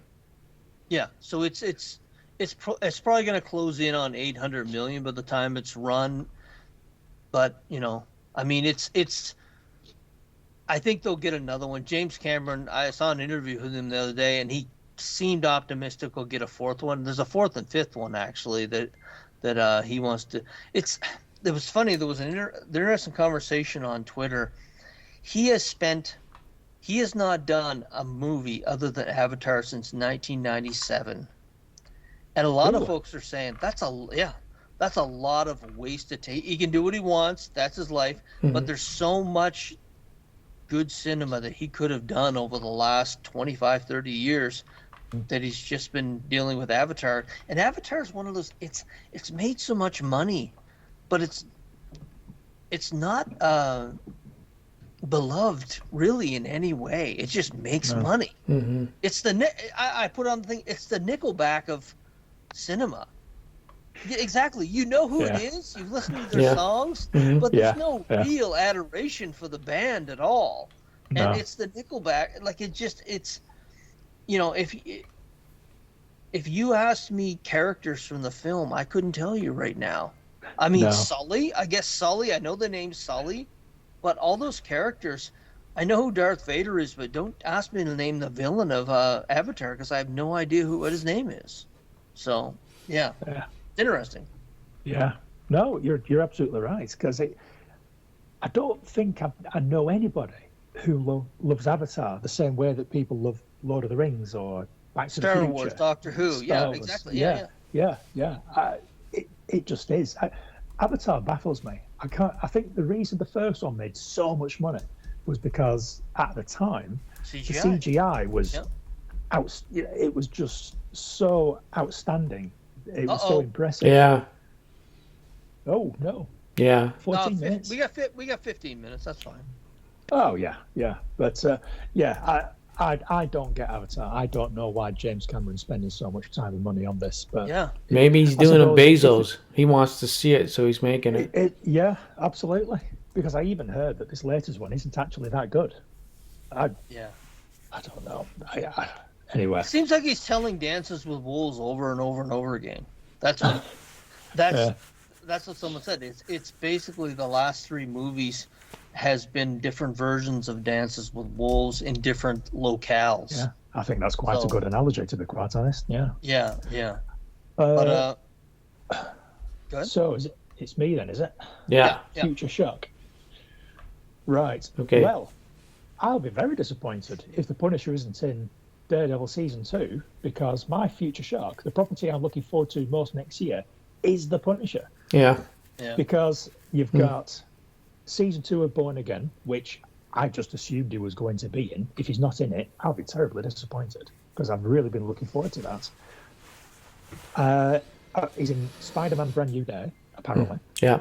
And we've also got the Marvel one-shot special that John Bernthal is doing next year. So that's 3 different things that John Bernthal Punisher is going to be in next year. Hopefully, keep your fingers crossed, because I'm not so sure now I said that. But that is definitely what I'm looking forward to most next year, because I fucking love John Bernthal as a Punisher. He's such a good Punisher. It really is. Even the small amount of time he was on screen in Born Again, he just does such an excellent job as the Punisher. He really does. I can't wait to see him as the Punisher again. It's going to be awesome. So yeah, we'll wait and see how that turns out. A bit of a side note: John Cena had his last match, and he was retired. And he's retired by a wrestler named Gunther. Have you ever seen Gunther? Okay. Yes. So Gunther's there at ringside, and this kid is losing his shit because he is just a young lad, about, I would say, maybe 8 to 10. He's like, "Fuck you! You didn't have to fucking do it." He's losing his shit on Gunther, and Gunther's just standing there. He's like, "Look at you! You're uncivilized." And over the side, like 4 people down, is John Bernthal, just like, he's just looking at Gunther like, I could act with this guy. He was so, you could tell he was so impressed by the way he was winding this kid up. And this kid was like, "Fuck you, and he's this fat, chubby, he's this fat, chubby kid. And he's like, "You motherfucker," he's just losing it on him. He's like, "What are you talking to me like? You're uncivilized." And John Bernthal's like, "You fucking got him. You got him." You can tell he was impressed by his acting skills. It's hilarious. They don't pay any attention to him, but when you look down, like four spots down, there's Bernthal just like, "You fucking got him, bud." Great. Brilliant. Yeah, he's a good guy. If you see him in interviews or anything like that, but I think he's in the Odyssey, isn't he? That movie that comes out next year. Yeah, I'm looking forward to that. I have to say, whenever you see John Bernthal in a movie, he kind of plays the same sort of character. Yeah. He always looks the same. He always sounds the same. Acts the same. But I kind of don't mind that, because you can't really have too much of a good thing. Yeah.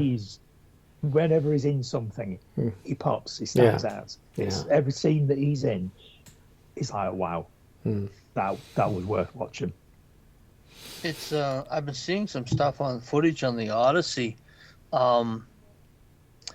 It's one of those things that Troy, I actually thought was a very good movie back in the day. It didn't get I don't know why it didn't do very well, but I thought Brad Pitt was amazing in it. And I guess some of the folks, like the helmet of that character, got a lot of play, because actually someone took and made a Batman helmet out of it, and it looked fucking awesome. It looked really awesome. Yeah, it looked really awesome. But I'm looking forward to it because it's got a hell of a cast. And movies like that used to do very well. I was very disappointed in Napoleon. Joaquin Phoenix. That was a really bad movie, and I'm not sure why it went that way, but it was just not a very good movie. But I like historical pieces for the most part.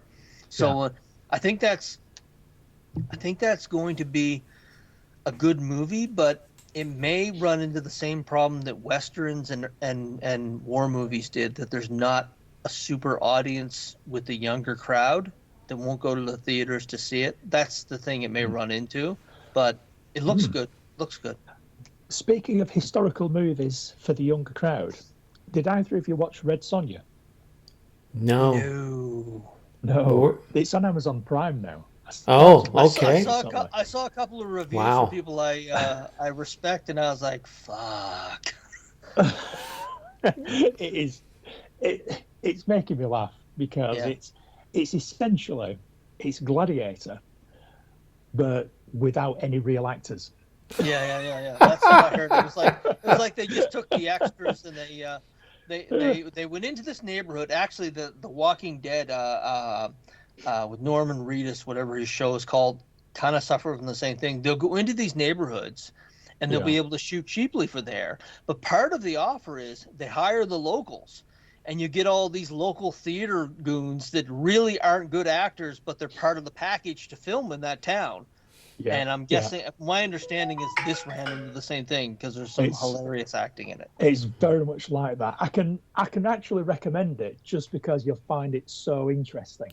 It's like I've not watched the whole thing yet. I'm kind of chipping away at it because I can't watch it seriously. Oh, okay. Yeah. I'm so glad I didn't go to the cinema to watch it. Yeah. But there's one bit. It's kind of a spoiler, but you're not going to watch it for the plot. There's at one point you get a cyclops, and it's a huge, big King Kong-looking beast with big sort of goat's horns and one eye in the middle of its face, and it goes on a rampage, and they're in the this gladiators Colosseum type place, and where the emperor sits. It charges into it head first, smashes it all up, and it's shaking its head around. It smashes up the this Colosseum thing, and then it just disappears. Now this creature is fucking huge. It's massive, and then it's sort of like in every other scene, still in the Colosseum or inside where all the damaged bits are. It's like, where's it gone? Yeah. Where's this CGI creature gone? They just turned it off. It's sort of like, okay, they just turned it off. Yeah. Yeah, now it's smashed that thing up. We don't need it anymore. Turn off the CGI. Stop. We don't want to spend any more money on that CGI. Yeah. It's just gone. It's like, where the fuck is that big giant monster gone? There's continuity is amazing. It's so funny. There's some expert level trolls on the internet, and one of them said, Bryan Singer wouldn't have let this happen. Because he was originally attached to Red Sonja for years, and then his career went to shit. But they said this wouldn't have happened. Of course, people were like, "What do you mean, Bryan Singer?" And they rehashed all the shit. But you know what?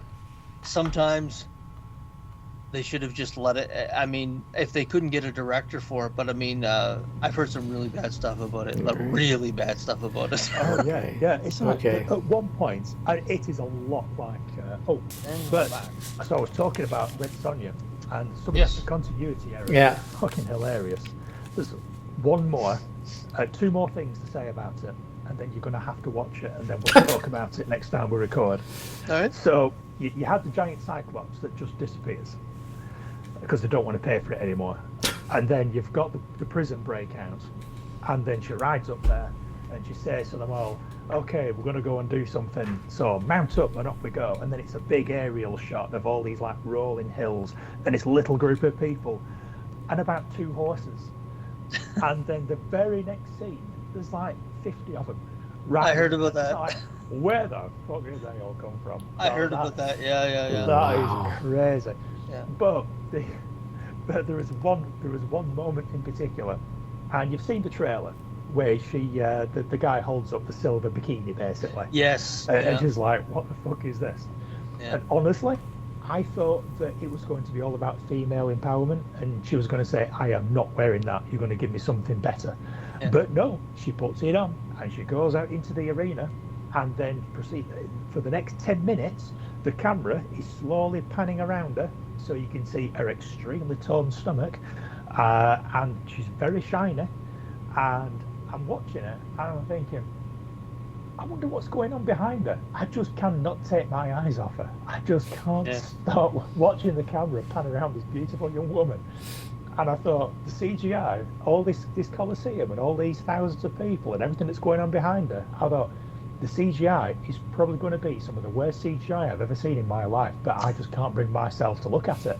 And I was chuckling to myself, and I thought, the director is going to be pissing himself because he knows that a large part of the audience for this movie are not going to be paying attention to what's going on in the background when she's on screen dressed like that. Yes. So for that reason alone, you need to go away and watch it. We'll come back, we'll talk about it and have a laugh next time. Okay. Well, I knew that. Where did you watch it on? Prime, probably? Amazon Prime. Yeah, Amazon Prime, okay. Amazon Prime, so funny. Okay.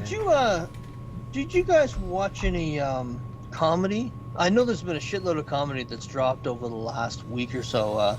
Chappelle dropped a brand new stand-up special. Gervais on the 30th. Tom Segura was on the 24th. Chappelle's was a surprise because his his contract with Netflix was up, and I watched it. It was okay. He's at a place in his life that, and I don't know, it'll be successful, so he'll continue to do it, but he uses these stand-up specials as kind of a pulpit. And it felt like, I remember, I loved George Carlin. I loved his comedy for years. His last stand-up special, he was almost angry during it, angrier than usual.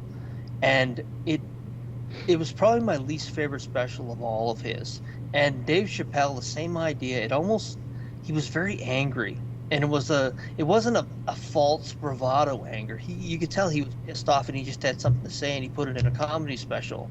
So I would say, of the hour and 10 minutes of it, 40 of it was just him getting stuff off his chest. Really? And yeah, it was there was some really laugh out loud, and that's why there was a couple of sets, a couple of bits that he did about marriage and so forth, that I was literally tears rolling down my face. But then he got into when he went to Saudi Arabia and so forth, and it felt a bit like he just had something to say and used the special to say it. It reminded me a lot of that last Carlin special where he was just fucking angry about something, and he didn't put as much into the timing of the comedy as he did what he wanted to say. Right. Good. It was probably my least favorite of all of his specials, and they've been fucking awesome.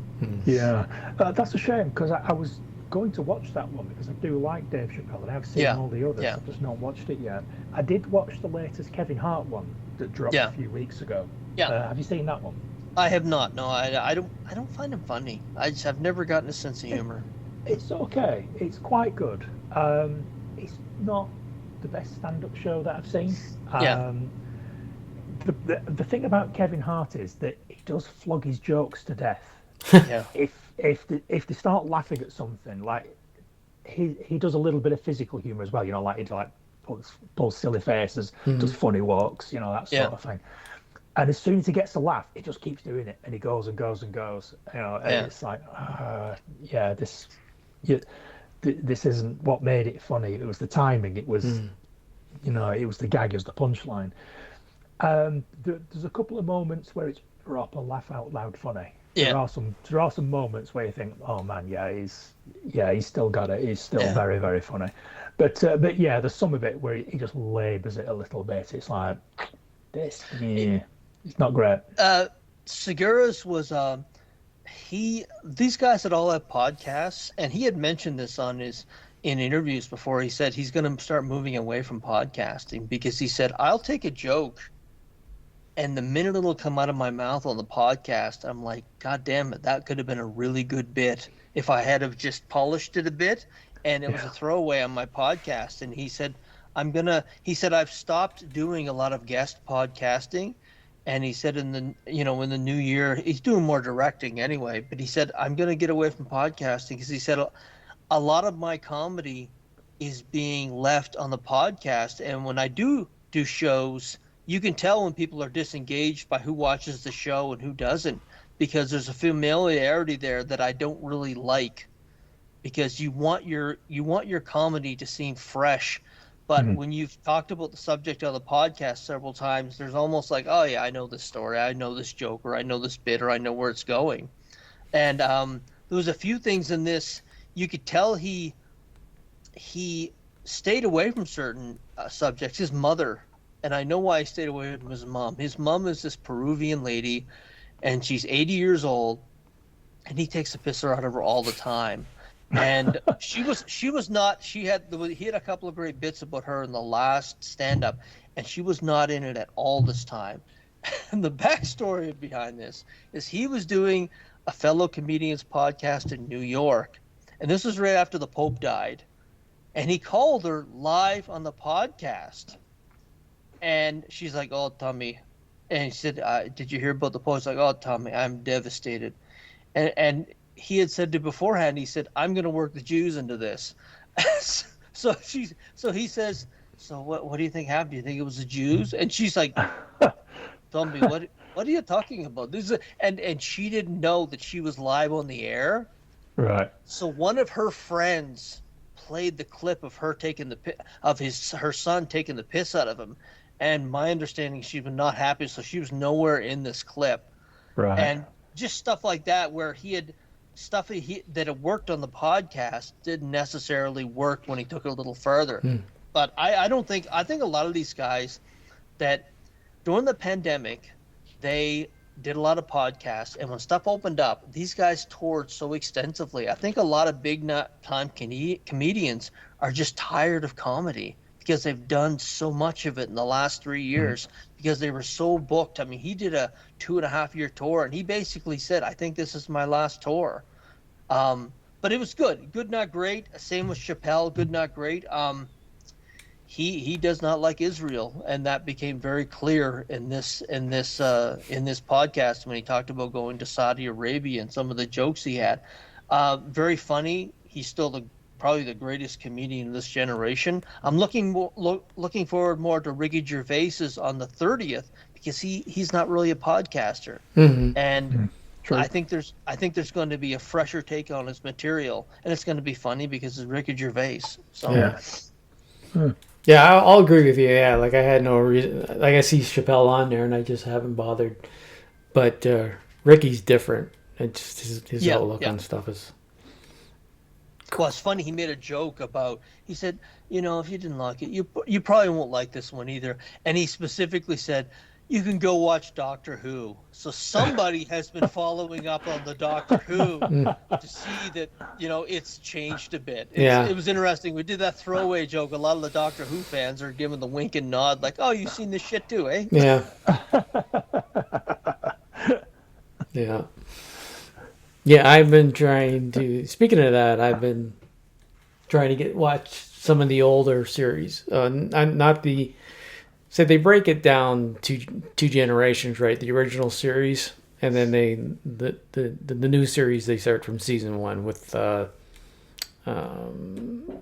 what's his name? Christopher Eccleston. Yeah. So that's season 1 of the new generation, right? So I've been downloading. Oops, what did I saying? Because I can't find it anywhere. So going back and watching those, 'cause I wanted good. Sort of say good Doctor Who episodes, and go back and watch those. So is there anything else, gentlemen, you want to bring up or talk about? Two things. I had never seen Scrooge before, and I watched it over the holidays. Well, Bill Murray? Bill Murray. I Yes. had never seen it. I had never seen it. I watched it over the holidays. Very much enjoyed it. Yeah. I watched the Mr. Bean special, too. The Christmas special. Oh, yeah. And I'm telling you, I watch that every couple of years, and I still fucking laugh when I'm supposed to laugh. And that, to me, is a sign of great comedy. Yeah. We were actually going to watch it with my granddaughters when we go to Saskatoon. I'm going to watch it with them then. And it's timeless comedy. And it hits the mark every single time. Yeah. Just speaking of Rowan Atkinson, he was on Graham Norton, and Graham asked him about what his character is like to sit down and have dinner with. Yeah. And the guy he's playing now in the Netflix series, Man vs. Bee and Man vs. Baby, he said he could sit down and have a dinner with that character. He said, Mr. Bean, no, he's too self-centered, too. And then there was another character. Blackadder. He couldn't. Yeah. There's no way he could sit down with Blackadder and have a dinner. So he's a brilliant guy. He's like a member of Mensa, if I remember correctly. Wow. I was watching a small clip with him the other day, and he said that he actually had enough pull when Mr. Bean was being released around the world that he made sure it didn't play in Italy because he vacationed in Italy and he didn't want it to be in Italy. So he actually was able to cut a deal so Mr. Bean was not shown in Italy for a certain amount of time. It was a story. Oh, I gotcha. I understand. Yeah. He's going to be in Italy. He didn't want to broadcast so people would recognize him while he's relaxing at home. Exactly. Oh, okay, I got you. Okay. He said, I used to vacation in Italy. Yeah. So that's the kind of pull he had. That's cool. I don't have anything else, as you could tell from my list of stuff. Yeah. The last thing that I'll say then before we go, just off the back of what Scott was just saying about Rowan Atkinson.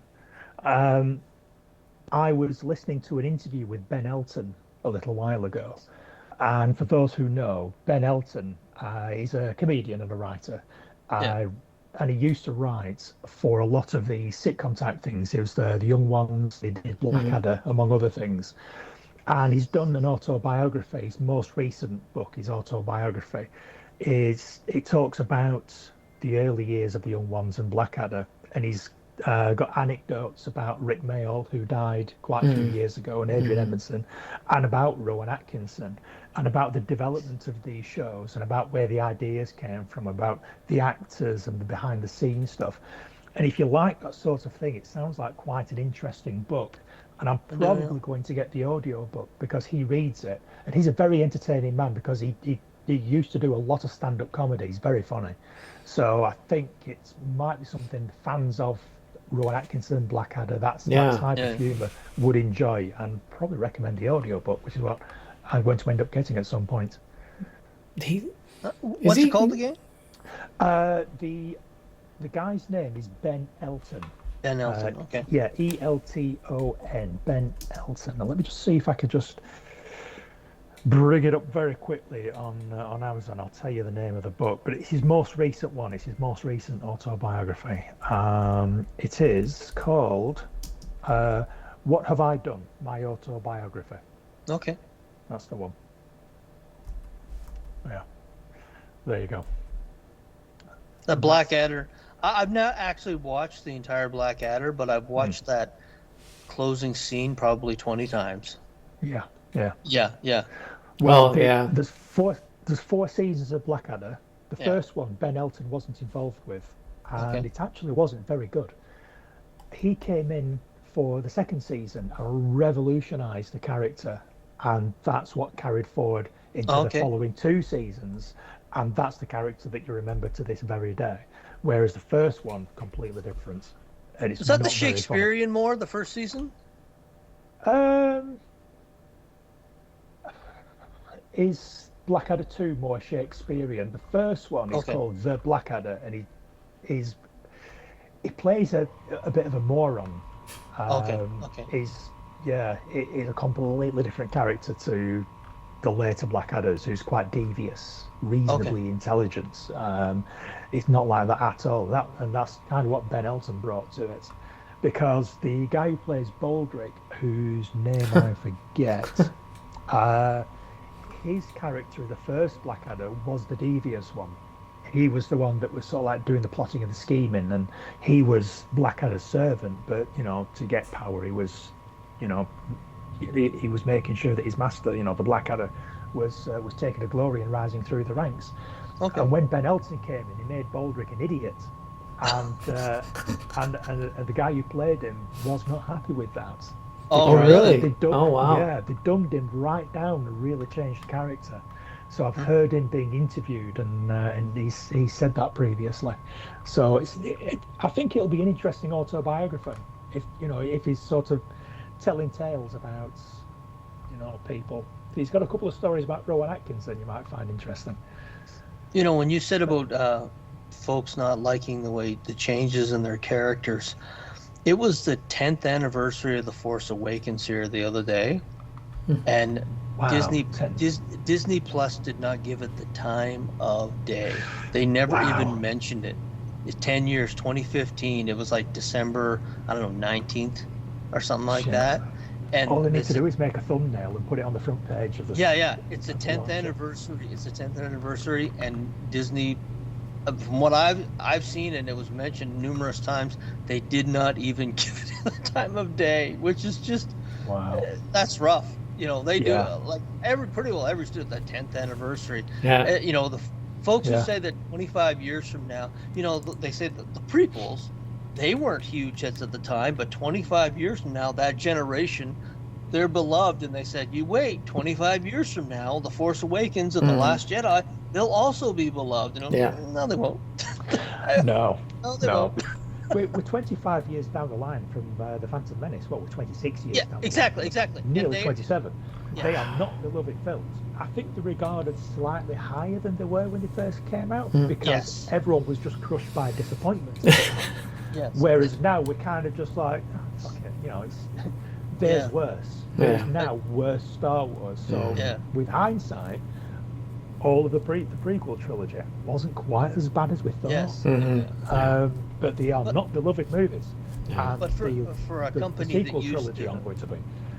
for a company that used to milk everything, you know, back in the vault, on sale for the last time, for a company that milks everything, a 10th anniversary to just not give it the time of day is telling in a few ways.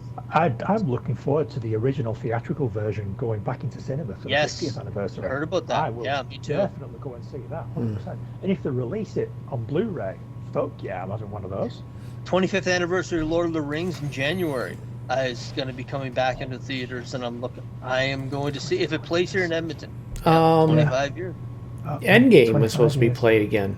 They're going to re-release it in the theaters. I heard about that too. Yeah. So I love going back and watching the theater reaction when he gets the hammer. Captain America gets the hammer. Yeah. I can watch it over and over and over again. So. Yeah. I like watching the theatre reactions. Yeah. I like the theatre reaction in Infinity War when they're in the subway and Vision and Scarlet Witch are getting attacked. And then a train goes past. He just sees Steve Rogers behind the carriages. That's a good one. I like watching that one. The on your left when all the Endgame.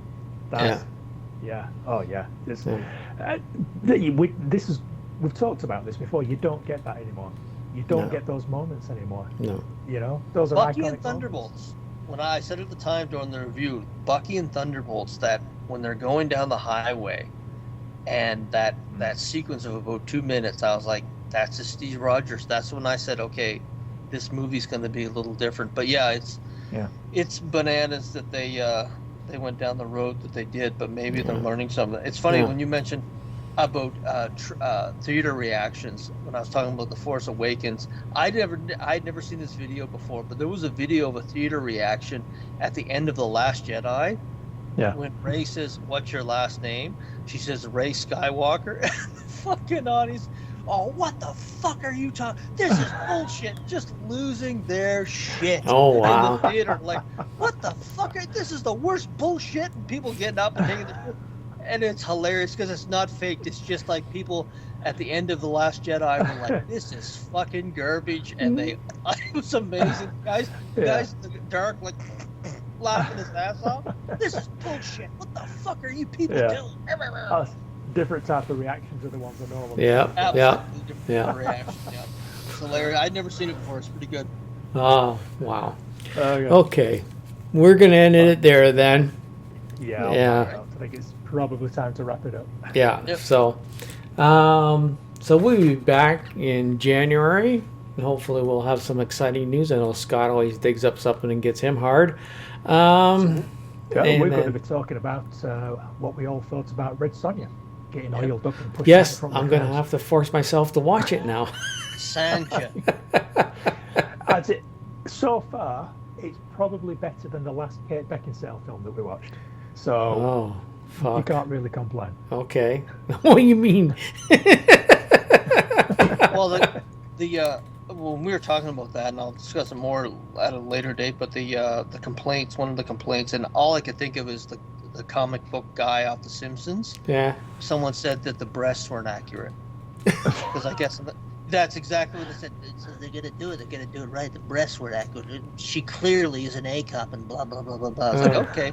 All I could think of is the fucking comic book guy from The Simpsons. Okay. All right. Well, thank you if you've downloaded and listened to this mess. We've had some fun background shit that we had to try and fix. It won't sound like it in editing, but anyways, thanks for listening for the whole year if you have. And we're going to keep doing this shit no matter how much it pains you to listen. So we'll be back next year. So have a great whatever year, then whatever, that. Okay, say bye, guys. Take care. Yeah, bye, guys. Bye. Ladies and gentlemen, my mother thanks you, my father thanks you, my sister thanks you, and I thank you. That's all, folks. Thank you. Come again. Why, you little?